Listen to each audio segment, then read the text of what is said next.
거룩하시고 공의로우신 하나님 아버지, 먼저 우리를 사랑하시고 우리와 함께 하시기를 원하심으로 세상을 창조하시고 안식일을 저희에게 주셔서 거룩하신 분과 우리가 함께 행복, 즐거움, 평화 그리고 온전함을 얻게 하여 주심을 감사드립니다. 안식일을 맞이하여 이 시간이 예배가 하나님께 진실한 마음으로 드리는 참된 경배의 예배가 되길 간구하며 하나님께서 홀로 영광 받으시옵소서.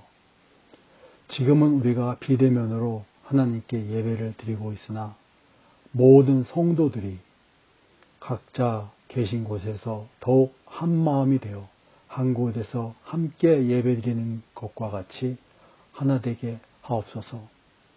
그리하여 신학시대 초기 오순절에 성령님이 임하시어 사랑의 충만함과 은혜를 모든 하나님의 백성들에게 베풀었듯이 지금 함께 하나님께 경배드리는 모든 성도님들에게도 믿음과 말씀의 순종과 예수님의 증거를 가지고 종말의 시대에 담대함을 가지고 예수님의 재림을 깨어 준비하시는 모든 성도님이 되도록 성령 충만함을 베풀어 주시길 간구합니다.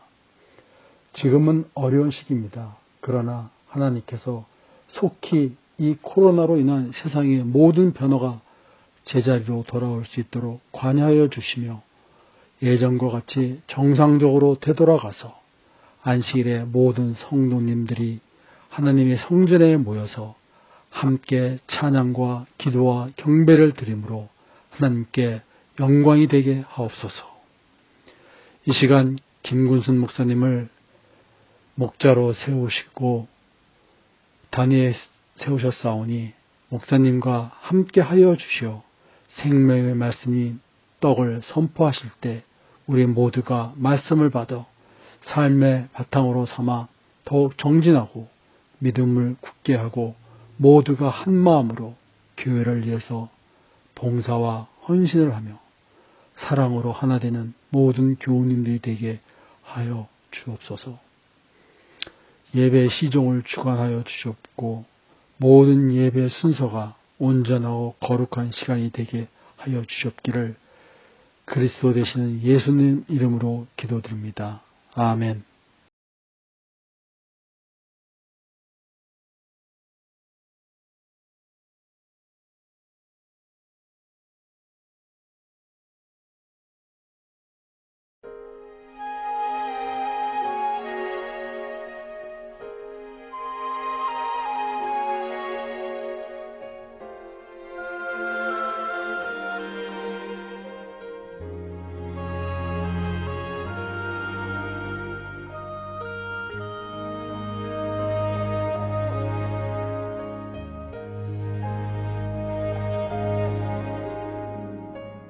어둠이 덮이고 슬픔에 쌓이고 큰 시험이 와도 찬양하리.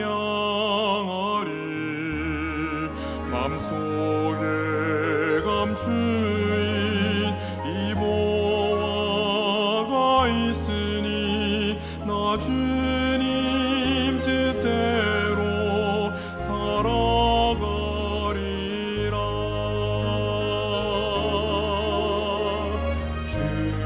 주님의 뜻이 이룰 때까지 이 길을 따라 나가리로다.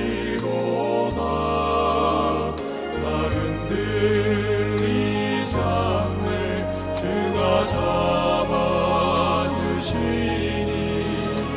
주님 뜻대로 살아가리라.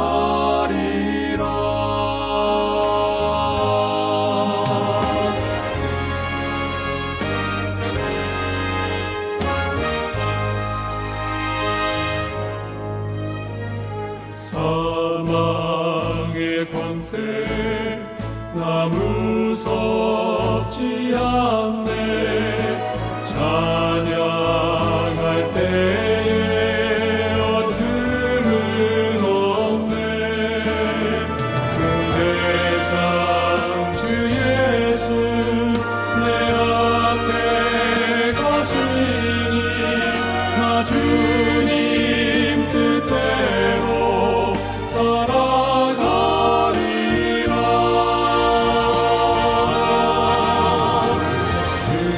주님의 뜻이 이룰 때까지 이 길을 따라 나가리로다. 날 흔들리지 않네. 주가 잡아주시니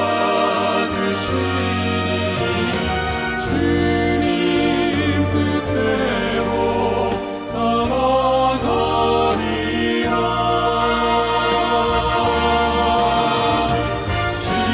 시련이 올 때 주 바라보고 시험이 올 때 그 은혜 안에서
말씀이 있는 이 시간에 성령님께서 함께 해주시기를 간절히 바랍니다.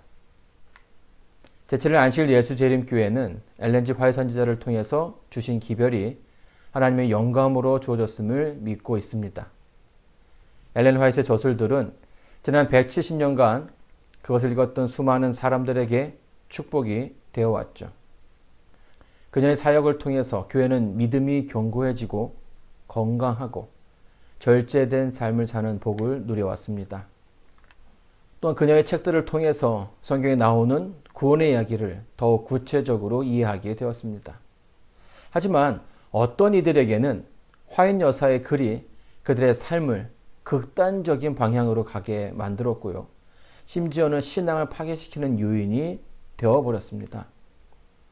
그들은 엘렌 화이트의 사역에 대한 확신을 상실하였고 또 그녀의 사역에 대한 문제를 제기하고 또 그녀의 글들을 비평하며 다른 이들에게도 그것을 전하기를 원합니다. 자, 그렇다면 왜 이런 차이가 생겼을까요?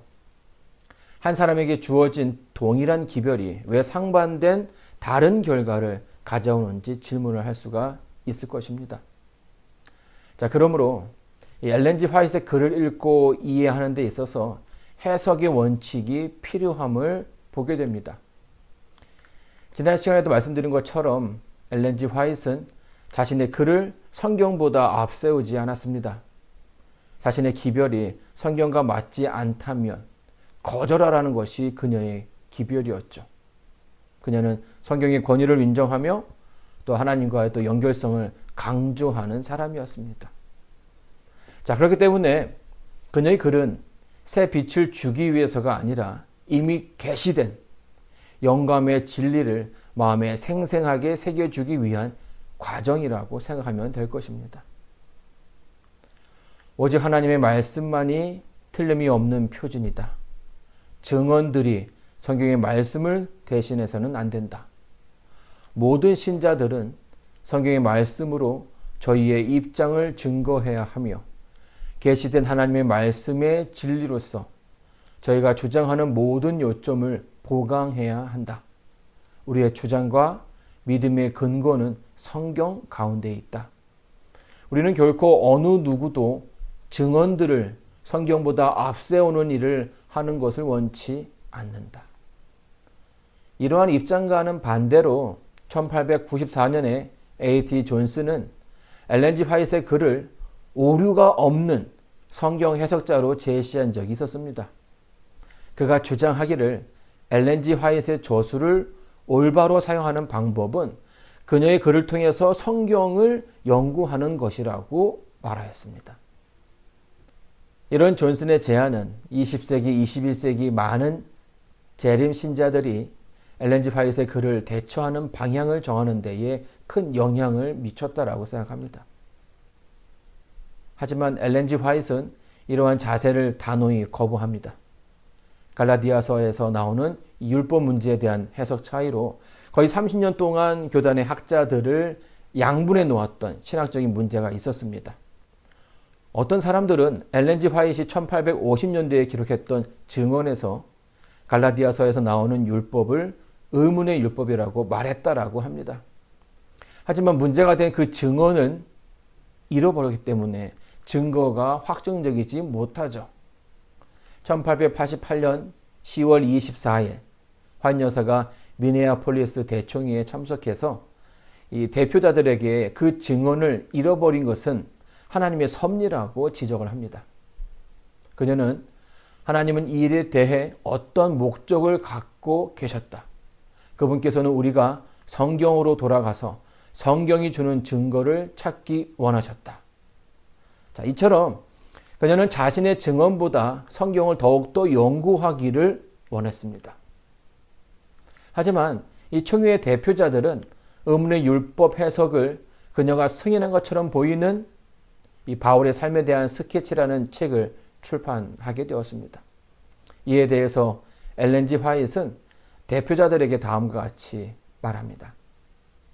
만약 그대들이 무릎을 꿇고 기도하며 성경을 연구한다면 알 수 있게 될 것이고 그대 안에 있는 소망의 이유를 묻는 다른 모든 사람들에게 나눠줄 수 있을 것이다.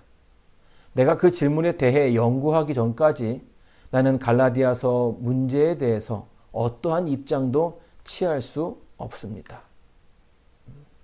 이와 같은 역사적인 경우를 통해서 우리는 엘렌 G. 화이트이 자신의 글을 오류가 없는 성경 해석자로 삼는 것을 단호히 거부했음을 확인할 수 있습니다. 그녀는 계속해서 그녀의 글을 읽는 사람들을 성경으로 인도하려고 노력했고요. 결코 그녀의 글을 성경에 대한 완전한 해석으로 받아들이도록 의도하지 않았습니다. 실제로 그녀의 글 속의 같은 성경절에 대해서 항상 같은 교훈이나 해석을 하지 않고 있는 것을 보게 됩니다. 따라서 그녀의 저술을 오류가 없는 성경 해석자로 만들고자 하는 시도들은 그녀의 의도와는 반대되는 일을 하는 것입니다. 그녀의 글을 큰 빛으로 만들고 성경을 작은 빛으로 만드는 일을 하고 있다는 것이죠. 우리의 유일한 안전책은 성경이 말하도록 하는 것입니다. 자, 이제부터 엘렌 화이트의 저서의 해석 원칙들을 크게 4가지로 살펴보도록 하겠습니다. 그 첫 번째는 중심 주제로부터 세세한 부분으로 나아가는 것입니다. 엘렌 화이트의 저서들을 읽는데 2가지 방법이 있어요. 하나는 저자가 말하고자 하는 중심 주제를 찾아내는 것이고, 다른 하나는 새롭고 다른 점을 찾는 것입니다. 전자는 우리가 중심 신학이라고 생각하는 것으로 인도하고요. 후자는 가장자리 신학을 만들어 내는 것입니다.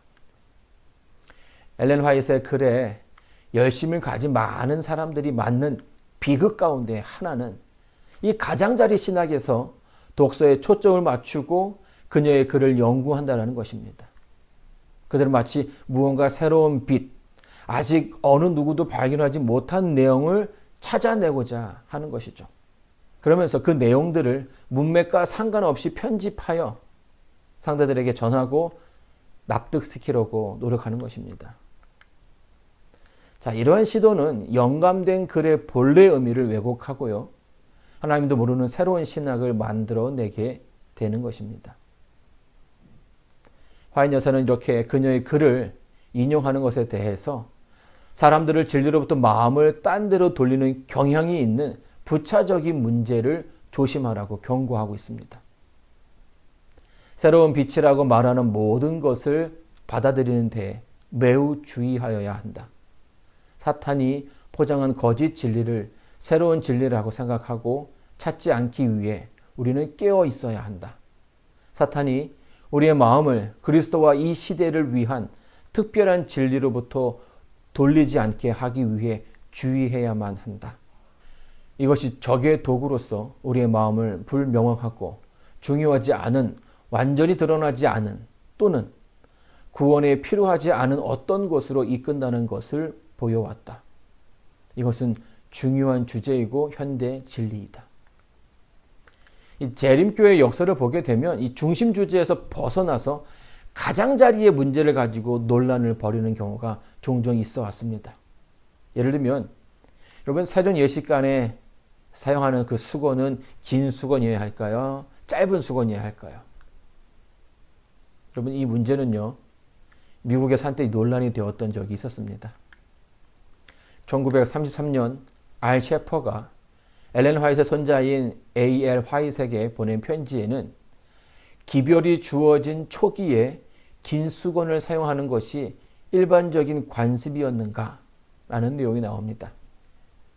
이 편지는 엘렌 화이트의 글을 잘못 사용하여 이 가장자리 신학을 하는 전형적인 신뢰라고 할 수 있겠죠.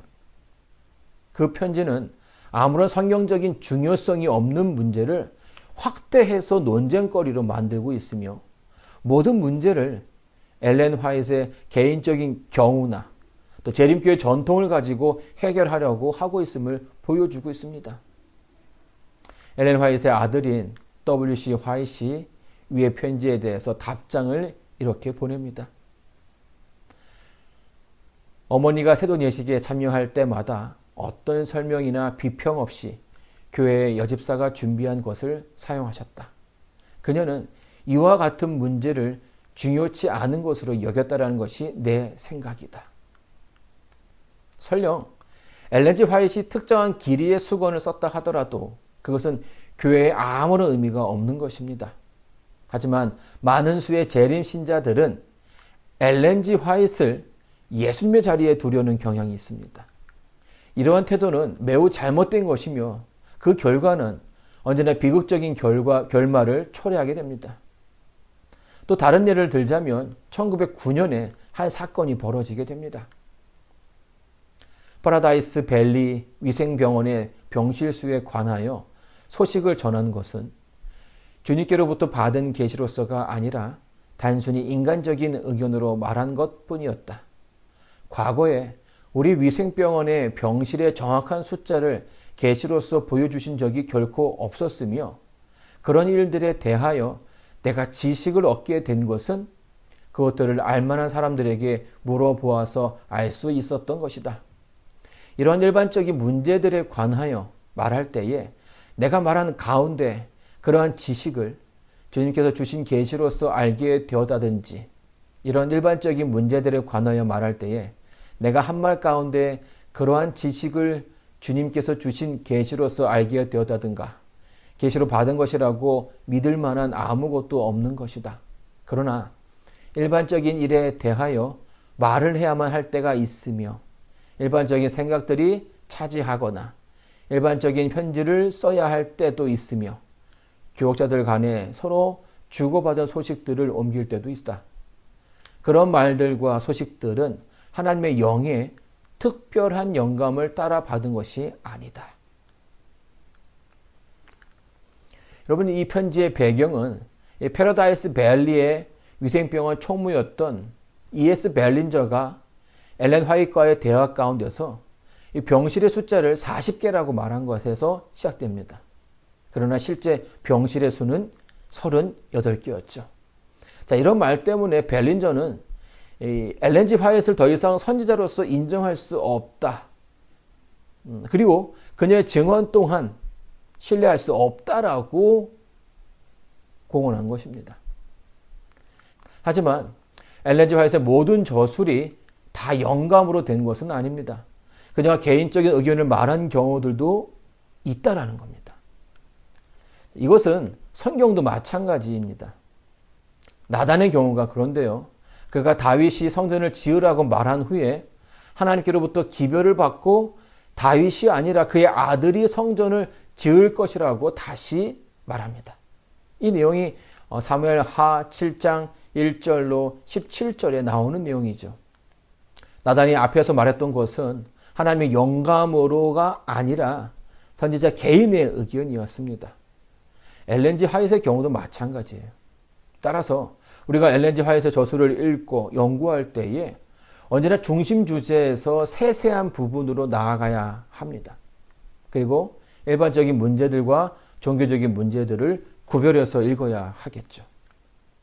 그렇지 않으면 세부적인 문제에 집중해 큰 중심의 주제를 놓치거나 부정하는 일이 발생할 수도 있는 것입니다. 두 번째는 이 극단적인 해석을 피해야 합니다. 이 극단으로 치우치는 것은 이 죄악된 인간 본성의 한 부분으로 보이는데요. 기독교 역사를 보면 하나님께 충실한 것으로 생각하고 하나님의 말씀을 극적으로 해석하는 사람들이 항상 있었습니다. 재림교회 안에도 엘렌 G 화이트의 저술을 극단적으로 해석하며 다른 사람들에게 그것을 강요하는 일들이 늘 있어 왔죠. 하나님께서는 남은 교회의 선지자들을 통해서 그러한 잘못을 바로잡고자 하셨습니다. 이 극단적인 해석의 한 가지 신뢰는 호주의 의료 선교사로 가 있던 D.H. 크레스의 경우입니다. 1860년대의 후반에 엘렌 G 화이트이 그들의 식탁에는 계란을 놓지 말 것이다 라고 기록하였죠. 사실 이 권면은 정욕 때문에 자녀들에게 문제가 있는 어떤 부부에게 준 개인적인 증언이었습니다. 하지만 많은 사람들은 이것을 계란을 완전히 금하라는 것으로 이해를 해왔죠. 그래서 크레스 의사도 그의 식탁에서 계란을 완전하게 제거했습니다. 그리고 다른 유제품들도 제거합니다. 그러나 영양이 불균형한 식사를 함으로써 그의 건강은 심각하게 위협받는 상황이었습니다. 1901년 5월 엘렌 G 화이트는 그에게 한 통의 편지를 보냅니다. 건강개혁은 극단적으로 끌고 나가면 건강이 괴악이 된다. 건강개혁에 관하여 극단적인 견해를 가진 사람들은 맛없는 음식을 준비해 놓을 위험이 있다. 이것이 여러 번 반복되었다. 음식이 너무 맛없어서 위가 거부할 정도이다. 나는 그대가 가난에 쪼들린 식사로 그대의 몸을 손상시키고 있다는 빛을 받았기 때문에 그것을 그대에게 말했다. 그러면서 다음과 같이 권면을 하였습니다. 건강개혁에 대하여 극단으로 치우치지 말라. 그대는 좋은 피를 만드는 그러한 종류의 음식을 빼앗기지 말아야 한다. 그대가 육체적으로 허약하게 되어가는 것을 보면 즉시로 변경해야 하는 것이 필수적이다. 그대가 제거한 어떤 것들을 그대의 식탁에 첨가하라. 이렇게 하는 것이 그대의 의무이다. 건강한 닭에서 날계란을 구입하라. 이 계란을 익히거나 날 것으로 먹어라. 그대가 구할 수 있는 제일 좋은 발효되지 않은 포도즙에다가 날계란을 깨트려 넣어라. 이것은 그대의 신체에 필요한 것을 공급할 것이다. 한순간이라도 이렇게 하지 않는 것이 옳지 않을 것이라고 생각하지 말라. 나는 우유와 계란을 그대의 음식에 포함시켜야 한다고 말한다. 우유와 계란은 현재 배제할 수 없는 것들이며 그것들을 제외하라는 교훈을 가르치지 말 것이다. 내가 그대에게 한 말을 주의하게 바란다. 그대가 어떤 것들에 있어서 자신과 타인에게 좀 더 관대하게 되지 않으면 건강개혁의 가장 성공적인 감화를 끼치지 못할 것이라는 사실이 나에게 제시되었다. 우유를 지금처럼 마음대로 사용할 수 없을 때가 올 것이다. 그러나 지금은 우유를 버릴 때가 아니다. 계란은 독소를 중화시키는 치료제가 되는 효능을 함유하고 있다. 수음의 습관에 빠져 몰두하는 자녀들을 가진 가정의 식품으로는 이런 것들을 사용하는 일에 대하여 경고를 받았으나 우리는 잘 관리하고 적합하게 사료를 먹인 닭에게 난 알을 사용하는 원칙을 부인하지 않는다. 건강개혁은 마지막 사건을 준비하는 중요한 수단이지 그 자체가 목적이 되어서는 안 됩니다. 신앙생활의 중요한 목적은 잃어버린 하나님의 형상을 회복하는 일입니다. 다시 말하면 하나님의 은혜를 힘입어서 사랑의 품성을 완성하는 일이 되겠죠. 그리고 그 사랑을 세상에 전파하는 것입니다.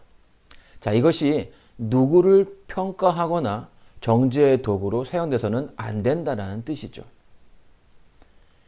기도에 관해서도 말씀드리자면 어떤 사람이 엘렌 G 화이트이 기도할 때는 무릎을 꿇으라고 한 권면을 가지고 모든 기도할 때마다 무릎을 꿇어야 한다고 주장하는 사람이 있었습니다.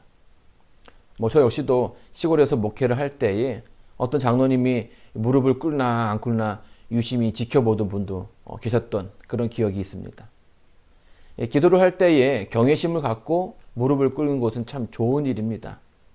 하지만 엘렌 화이트의 글 몇 군데를 인용하여서 마치 그것이 진리인 것처럼 극단적으로 제시하는 것이 문제가 되는 것입니다. 기도의 자세에 대해서 말한 마지막 부분에서 엘렌 G 화이트는 기도를 하기 위하여 항상 무릎을 꿇고 몸을 굽힐 필요는 없다고 기록하고 있습니다. 그대가 혼자 있을 때나 길을 걸을 때나 그대의 일상 업무로 말미암아 분주할 때라도 구세주와 더불어 대화하는 습관을 기르도록 하라. 그러면서 우리는 마음속으로 하나님과 교제할 수 있으며 그리스도를 벗삼아 길을 걸을 수도 있다. 우리가 날마다 직무를 행할 때에 마음속의 소원을 조용히 기도드릴 수 있으며 이 기도가 다른 사람의 귀에는 들리지 않으나 결코 소리 없이 사라지거나 듣지 못하게 되지 않는다. 성경에도 무릎을 꿇지 않고 기도하는 경우들이 나옵니다. 서서 기도하는 경우도 있고 땅에 엎드려서 간구하는 경우도 있습니다. 엘렌 G 화이트도 침대에 누워서 몇 시간씩 기도했다라고 친구에게 털어놓기도 합니다. 엘렌 G 화이트의 글을 해석할 때에 우리는 한 부분만을 취하여 극단적인 주장을 하지 않도록 주의해야 합니다. 그녀는 자신의 권면의 한 부분만을 취하는 사람들에 대해서 이렇게 경고합니다. 그대들은 증언이 자신의 목적에 적합할 때에 마치 그대들이 믿는 것처럼 증언들을 취급하여 그대들이 보급하기 원하는 어떤 내용을 강조하는 뜻으로 증언들을 인용한다. 그러나 그대들 자신의 모순들을 바로잡기 위하여 빛을 주셨을 때 그대들의 반응은 어떠한가? 그런 때에도 그대들은 빛을 받아들일 것인가? 증언들이 그대들의 생각에 상반되는 것을 말할 때에 그대들은 그 증언들을 매우 가볍게 취급한다. 이처럼 극단적인 해석을 피하기 위해서 엘렌 G 화이트이 그 주제에 대해서 어떻게 말했는지를 광범위하게 읽어야 할 필요가 있습니다. 그리고 그 양쪽의 말씀을 서로 살펴서 균형 있고 조화로운 해석을 하도록 해야겠죠.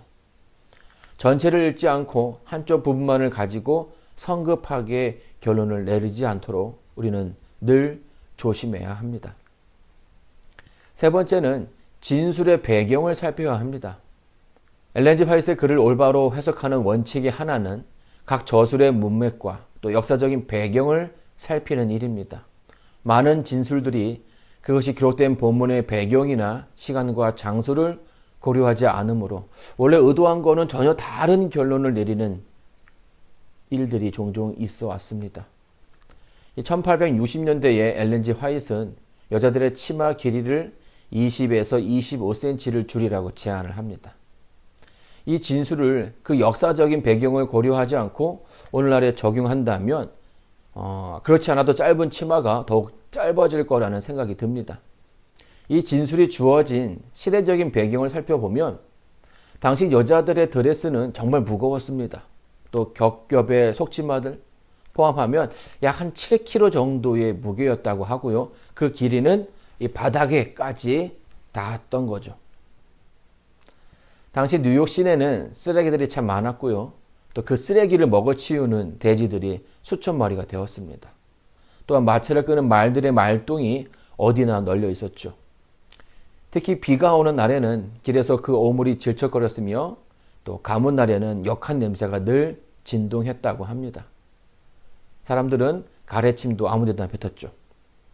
그 거리를 무거운 치마를 입고 여인들은 쓸고 다녔던 것입니다. 이 치마자락에 쓸려 올라오는 것은 말똥과 돼지똥 그리고 세균이 득실득실한 가래침이었습니다.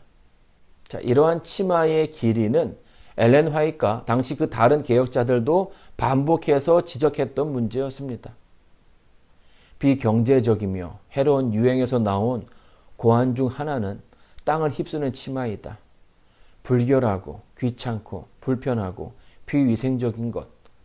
또한 그 이상으로 해로운 것은 정말로 질질 끌리는 치마이다. 그것은 필요 이상으로 여분의 재료를 쓰고 있을 뿐만 아니라 그 길이 때문에 필요 없이 천이 사용되고 있으므로 엄청나게 낭비적이다.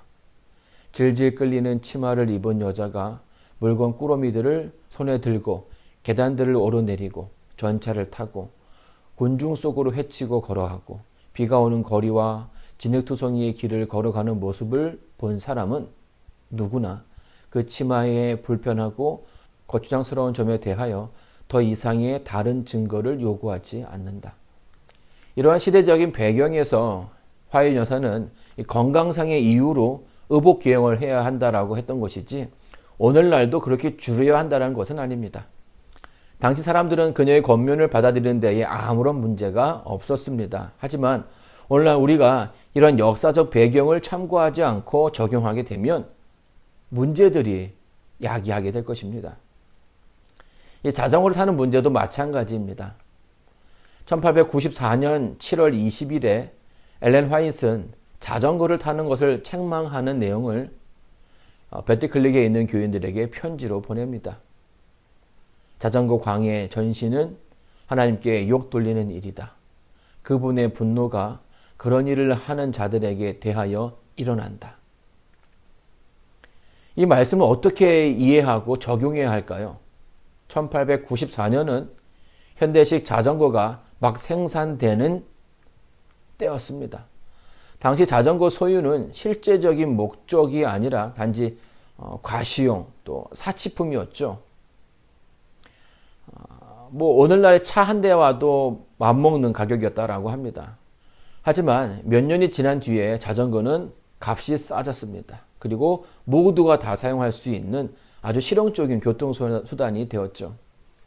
자, 이러한 역사적 배경을 가지고 위의 권면을 읽게 되면 우리는 어떤 원칙을 발견할 수 있습니다. 그것은 그리스도인들은 하나님께 주신 재물을 과시하고자 낭비하지 말라는 것입니다. 오히려 그 돈을 주님의 사업에 바치거나 남을 도와주는 데 드리라는 것이죠. 그녀는 자전거를 사는 돈으로 당시 필요했던 예배당을 세우는 데에 바치는 것이 훨씬 좋다고 이야기하고 있습니다. 이처럼 화이트의 글을 사용할 때에는 때와 장소를 고려해야 합니다. 엘렌 화이트도 자신의 증언을 사용할 때에 항상 때와 장소를 고려하라고 권했습니다. 증언들에 관하여 단 한 가지도 무시하거나 물리쳐서는 안 되며 다만 때와 장소는 고려되어야 한다. 단 한마디의 증언이라도 형편에 맞지 않게 소개해서는 안 된다. 마지막으로 우리는 예언의 말씀을 해석할 때에 상식을 활용해야 합니다. 엘렌 화이트 여사는 하나님은 우리 모두가 상식을 가지기를 바라시며 또 그 상식을 통해서 생각하기를 바라신다고 권면하고 있습니다. 하지만 어떤 사람들은 이 그녀의 저술을 사용할 때에 상식을 무시함으로써 부작용을 일으키고 때로는 치명적인 결과를 초래하는 경우를 종종 보게 됩니다. 그 몇 가지 실례를 찾아보도록 하겠습니다. 1894년 7명의 재림교회 선교사들이 지금 아프리카의 짐바브웨에 있는 솔로시 학교를 처음으로 도착하였습니다. 그들은 충실한 건강개혁자로서 해로운 약을 사용하지 말라는 엘렌 화이트의 권면을 진지하게 그리고 확고하게 따르던 사람들이었습니다. 그래서 그들은 1898년 아프리카에 말라리아가 만연하였지만 이 말라리아의 특효약인 키니네를 먹는 것을 거부하였습니다. 그 결과 1894년에 도착한 7명 중에 단 3명만 살아남았는데요. 그 중에 2명은 말라리아를 치료하기 위해서 케이프에 있었고 나머지 1명은 해로운 약이지만 이 병에 걸리는 것보다는 낫다라는 생각에 키니네를 복용하였습니다. 이 선교사는 엘렌 G 화이트의 절대적인 권면을 부정해야 하는 심각한 현실에서 상식을 활용했던 것입니다. 그 결과 그는 솔루시에 남아서 계속 봉사하며 하나님을 증거할 수 있게 되었습니다. 한 번은 엘렌 G 화이트이 약에 대한 그녀의 권면에 근거해서 아들에게 키니니를 먹이지 않았던 이 남태평양의 한 선교사를 만난 적이 있었습니다. 그가 엘렌 G 화이트에게 이렇게 묻습니다. 만약 다른 방법으로 말라리아를 억제할 방법이 없을 때, 그리고 키니니를 주지 않으면 죽을 지경이 되었을 때, 내가 아들에게 키니니를 주었다면 내가 죄를 지은 것입니까?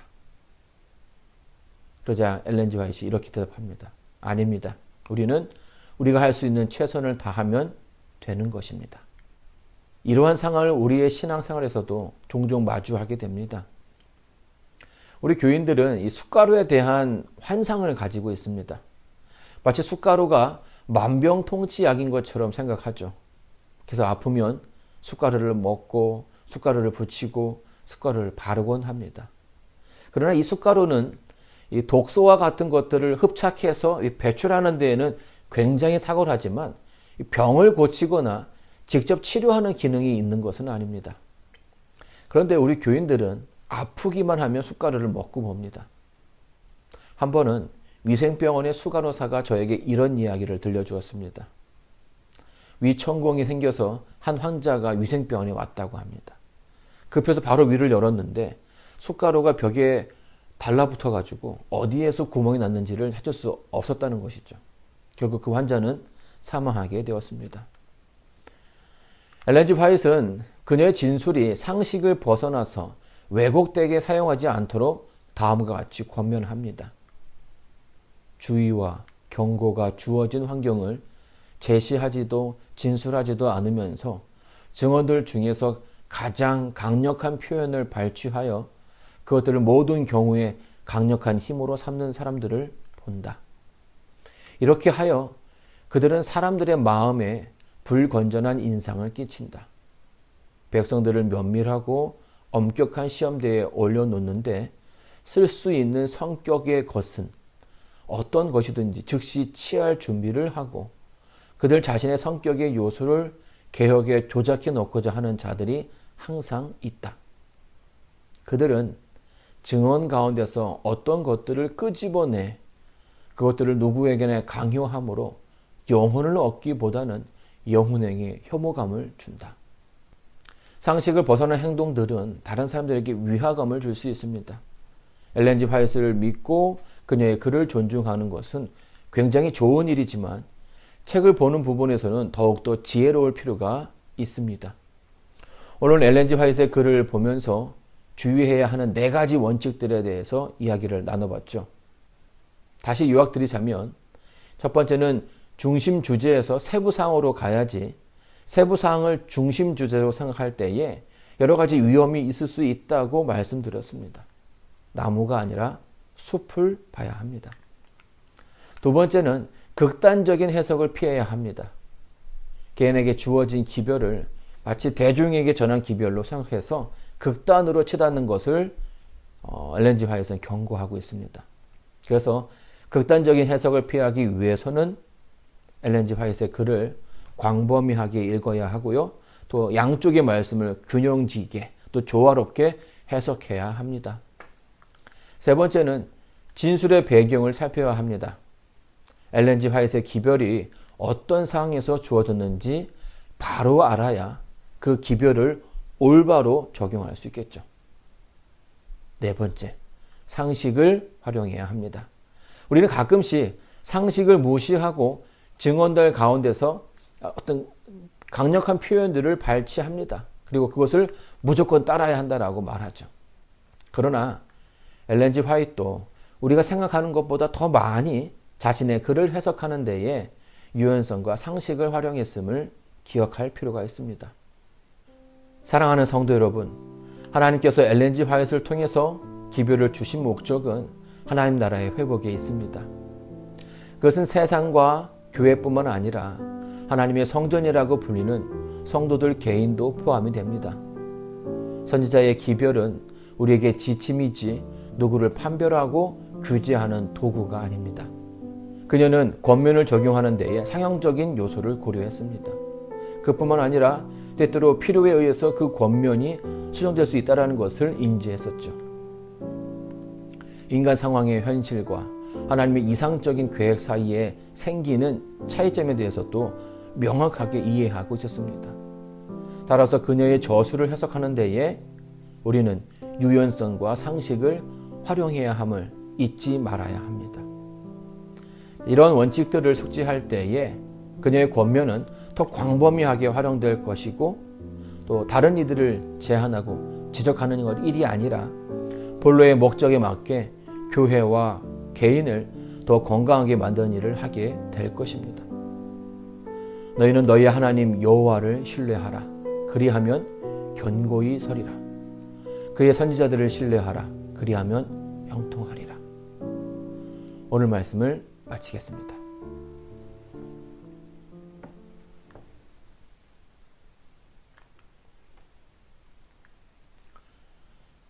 기도하겠습니다. 마지막 때를 살고 있는 이 세대를 잊지 않고 선지자를 허락하신 아버지 하나님의 사랑과 예수님의 은혜와 성령 하나님의 감화 감동하심이 이 시간을 통해 함께 예배드리는 성도들과 인터넷 방송을 통해서 함께하는 이들과 선지자를 통해 하나님의 기별을 접하는 모든 이들에게 이제로부터 영원까지 함께하여 주시길 바라며 우리를 새로운 삶으로 인도하시는 예수 그리스도의 이름으로 간절히 기도드리옵니다.